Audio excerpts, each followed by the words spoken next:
Now, of course, you write very vividly about the day Sonia Gandhi gets the news that Rajiv Gandhi has been assassinated, and how Priyanka, who would have been definitely either 18 or 19 in at that time, takes over everything as a young girl. Rahul is not there at that time, young woman rather.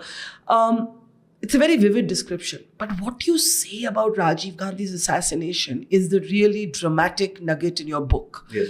You basically say that you believe that there is, or there was, an international conspiracy that went beyond the LTTE.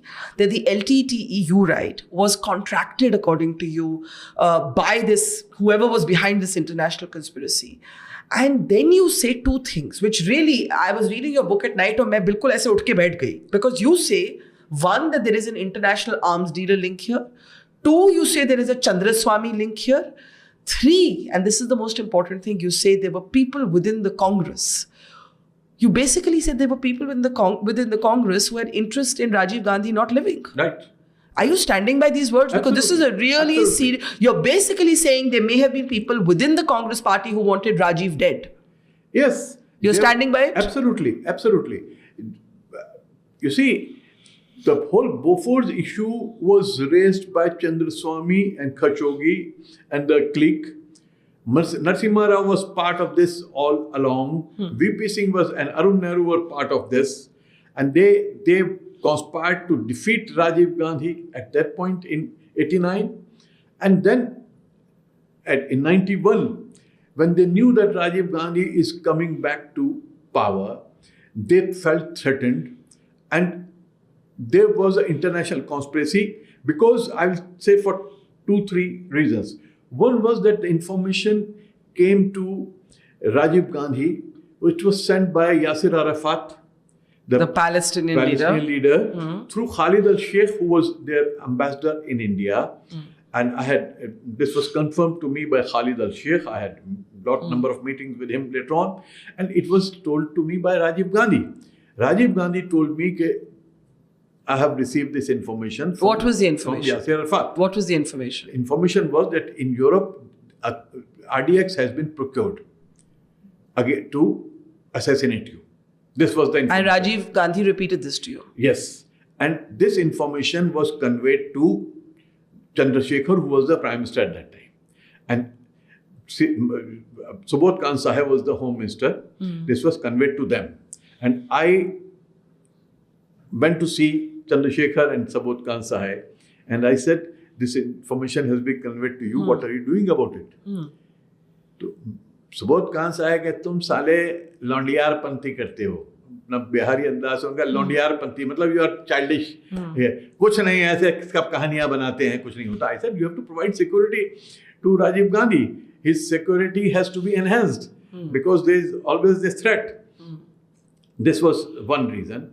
The other was that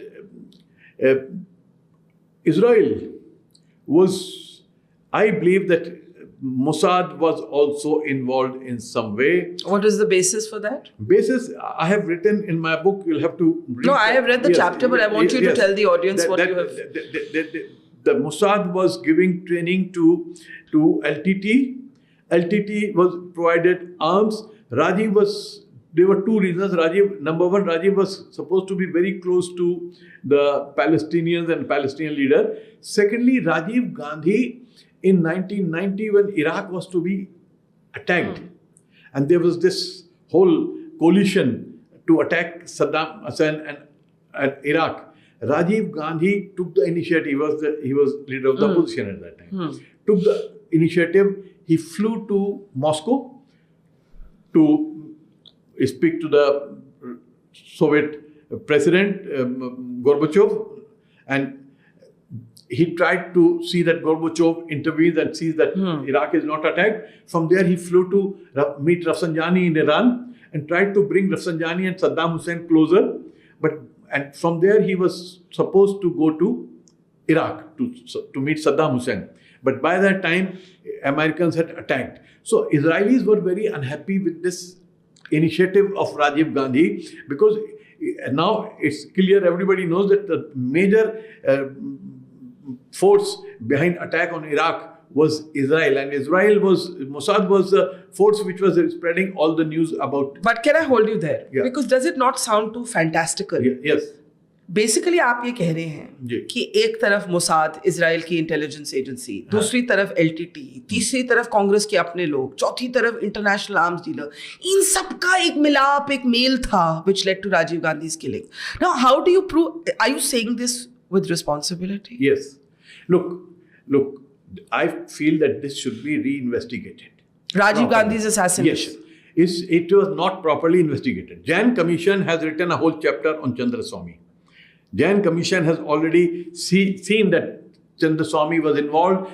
You have to tell people of this generation who is Chandraswamy. Yes, who is Chandraswamy? Chandraswamy was the close associate of Shri Narasimha Rao.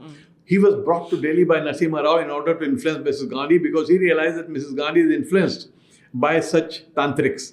And already a tantric was very close to her. Dhirendra Brahmachari. Yeah. And Dhirendra Brahmachari Narasimha Rao was not in the good books of Dhirendra Brahmachari. This I know very well.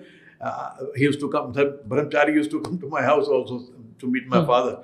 So he brought Chandraswamy, and Chandraswamy was very close to him. And Chandraswamy was the man who played a major role in the Bofors deal. This is, everybody knows that.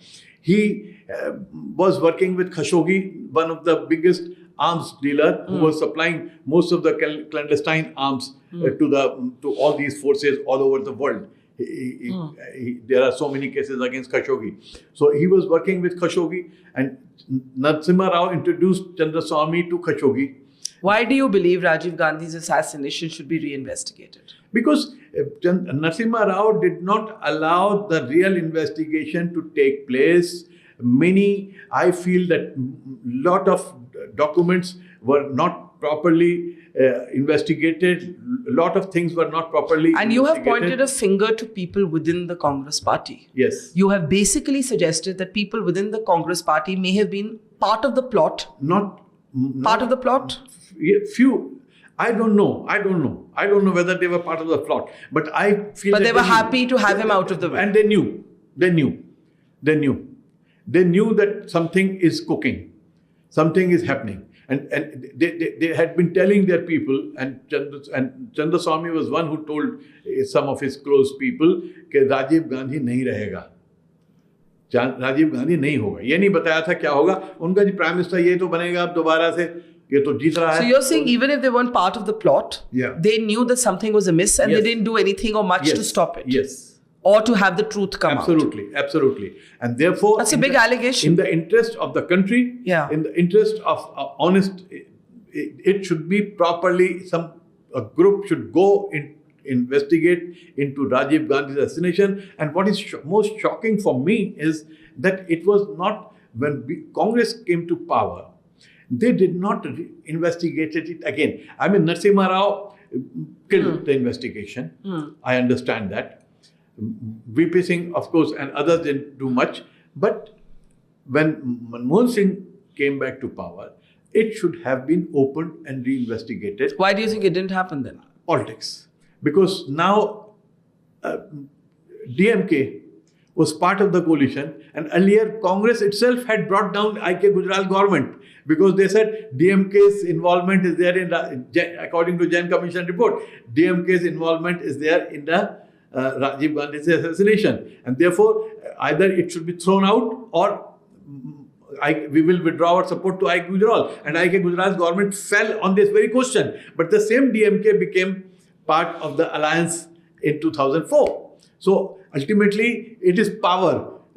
All these politicians, in last 50 years of my life, I have seen that politicians ultimately want to remain in power at any cost. They sacrifice anything. They sacrifice families. They sacrifice nation. They sacrifice principles. They sacrifice everything just to remain in power, and which is not just in India. That's general. But there should always be people who should stand up. And unfortunately, there are very few people in this country right now who stand up for justice and truth and principles.